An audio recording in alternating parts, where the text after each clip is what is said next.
Last week marked 1 year since the U.S. government announced an official end to the mission in Iraq, a day that President Obama was very proud to tout. So as your Commander-in-Chief, and on behalf of a grateful nation, I'm proud to finally say these two words, and I know your families agree. Welcome home. Welcome home.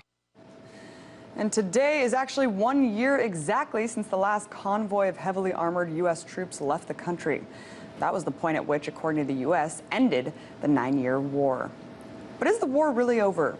What about the security contractors? What about the Iraqis who are now left to pick up the pieces of their war-torn land? A land that's now plagued by devastated infrastructure, poor health, a weak government, and a teetering economy.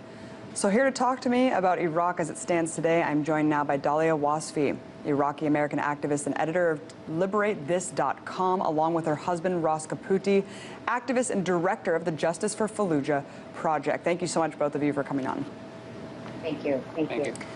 Just really quickly to start off the interview, I know that both of you have very interesting points in your life that made you turn to activism. Dahlia, I wanted to start with you just really briefly. You're half Iraqi, half Jewish. You're also a medical doctor that you put that on hold to pursue activism. Was there a turning point for you?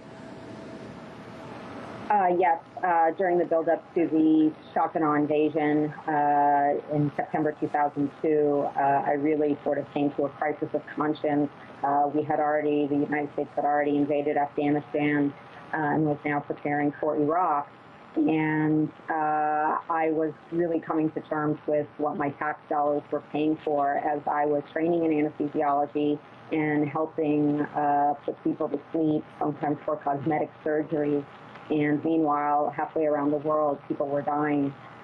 So because of all of my father's relatives were still in Iraq, and it's actually on my mom's side, it's European Jewry with the history of the Holocaust behind them, and now a new Holocaust being prepared for my father's family.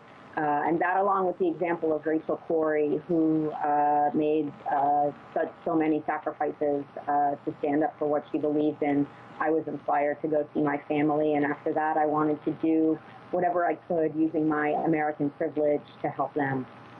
Thank you for sharing that. And Ross, as I understand, you were a Marine in Iraq. Did you experience something there that made you turn to activism?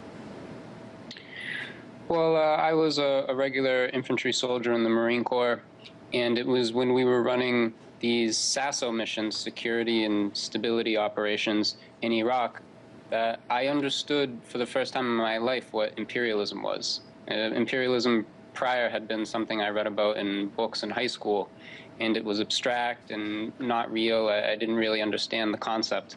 But in Iraq, when we were trying to coerce everyday Iraqis into accepting the political agenda that we were imposing on them, it became real to me. And I understood that it was very immoral. And the straw that broke the camel's back was the second siege of Fallujah, in which I was a direct participant.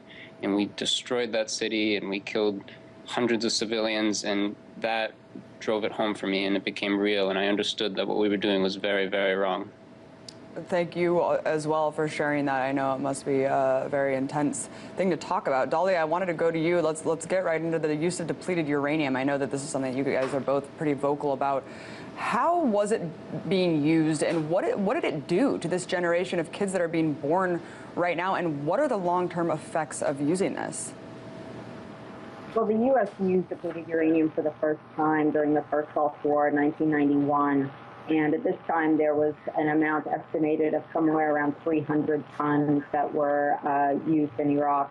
The Pentagon likes to use depleted uranium because it's an extremely dense material, and if it's put on the tip of a missile and that missile is aimed at a tank, it can cut through a tank like a hot knife through butter, which is very exciting if you're the Pentagon. But the problem with depleted uranium is that it is nuclear waste. It is radioactive material. And upon impact, it aerosolizes into microscopic particles that contaminate the air and the sand and the water supply. So everyone in that environment, be it the thousands of soldiers or the millions of families who are members of families who are living there, are then exposed to it. They drink it in the water. They eat it in the plants. They eat it from the animals. And what's resulted after the first Gulf War in Iraq was a 600% in Iraq's 600% increase in Iraq's infant mortality rate, and 300% increase in the incidence of pediatric leukemias and lymphomas. Now we used it again in the NATO assault on Yugoslavia. We used it again in Afghanistan and in shock and awe, and continued since the beginning of those assaults. And it's now an estimated 2,000 tons of microscopic radioactive contamination in Iraq alone.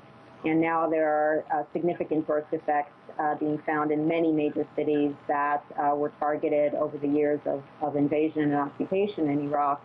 Perhaps most significantly in the city of Fallujah, that sustained 2 massive seizures, massive military assaults. And the results today are that 1 in 3 children of that city are born with deformities, which is unprecedented for anywhere in the country and anywhere in that region of the world. And certainly, yeah, it is a very underreported issue. Certainly the depleted uranium, the radiation does not go away for generations, if not millennia. I've heard some people say that this isn't going away for a very long time. Ross, I wanted to talk to you about, did you want to comment? Sorry, just that the half-life of depleted uranium is 4.5 billion years.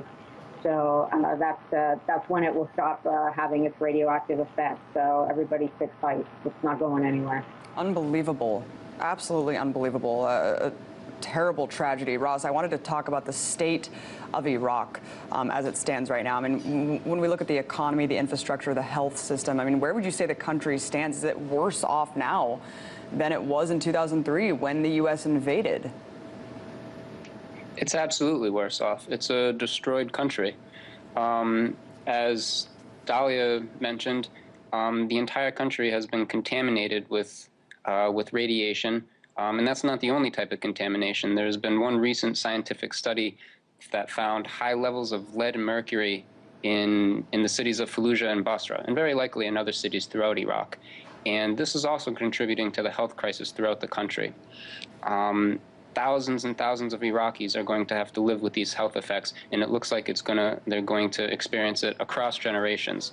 Now, those are just the health conditions that Iraq is facing. The infrastructure is also destroyed. People are still struggling to get constant supplies of electricity and water. The economy is just in ruins. The government is very, very corrupt. Every aspect of Iraqi society is far worse off than it was prior to the 2003 invasion. Ross, I wanted to follow up. You know, when we hear these numbers of troops leaving, I don't think a lot of people realize, you know, the U.S. never leaves a country that it invades. I mean, is this just a launching pad for hegemony in the future? I mean, what's the continued presence of troops that you think will remain indefinitely there? I mean, the bases, the troops, the embassy that we've built. Yeah, I mean, the point of it is to have hegemony in that region of the world. The point is to have military bases surrounding Iran, to put pressure on Iran to eventually change that regime, and to put pressure on the other regimes in the area that we don't find to be within our business interests here in the United States. And Dahlia, you know, in 2005 to 2006, Iraq fell into a lot of sectarian violence, which we still see happening. That didn't really exist before. What do you think is going to happen? Do you think that we could possibly see the Iraqi youth rising up against the government? I mean, what hope do you see for this country? Well, I do want to make the point, as you said, there was not sectarian strife in Iraq prior to the invasion and occupation. And this is a classic use of divide and conquer by an empire to try to steal the resources of that nation. So as many Iraqi families were mixed, even the term mixed did not emerge until after the invasion. And in my own family, mixed was having a Sunni grandmother and a grandfather, and they had 10 kids. So there was some sectarian strife there.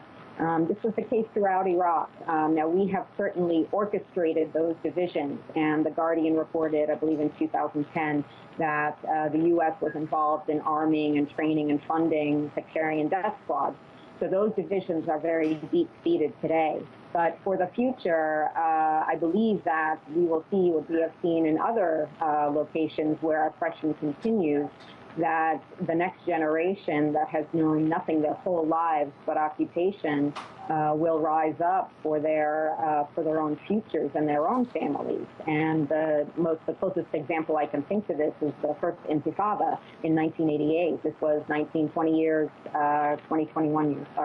after the occupation of the West Bank and Gaza. And these were the youth who came forward, struggling with whatever they had, which were rocks. I believe that you will see that, and this is the history of Iraq in general over thousands of years. The riches of the land have been coveted by many empires before the Americans, before the British, and everyone ends up getting kicked out. Unfortunately, British Petroleum is doing very good business in Iraq right now, but I believe, as they have been before, they will be driven out of the country. Well, indeed, hopefully the youth does rise up against the sham democracy that the U.S. has installed in the country, and that's all we can hope for, and definitely getting out of these generations of just horrifying violence and sanctions and war that has plagued it for so long. Thank you so much, both of you, for coming on. Dahlia Wasfi, Caputi, really appreciate your time. Thank you. Thank you.